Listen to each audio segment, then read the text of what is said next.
దొంగ భక్తి, very good. ఇదంతా కూడా దొంగ భక్తి అంటారు. దొంగ భక్తి అంటే మనమందరం కూడా నిజానికి దొంగలమే. ఎందుకు దొంగలం తెలుసా? పరమాత్ముడి దగ్గర అడగకుండా అన్నీ తింటున్నాం కాబట్టి. ఆయన సృష్టించిన జీవాలని నశింపజేస్తున్నాం మన ఇష్టాని కోసమని. ఇప్పుడు అదివరకు చిన్న గుడిసెలు ఓ పెంకుటిళ్ళు కట్టుకుంటే తక్కువ పాపం.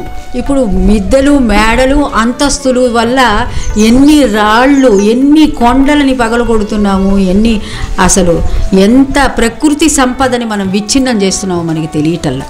మనం గొప్పగా మేడ కట్టుకుంటున్నామని అందరికీ గృహప్రవేశం చేసి బ్రహ్మాండంగా అలంకారం చేసి 1000 గొర్రెలను కోసి, మా వైపు ఏదో అక్కడ తగిడవని ఏమిటో చేస్తారు, అరచేతులతో ఆ రక్తాన్ని ముంచి ఆ ఇల్లంతా కూడా అది శుద్ధి అవుతుందిట. మరి ఏమండి, దాన్ని మానవత్వం అంటామా అండి?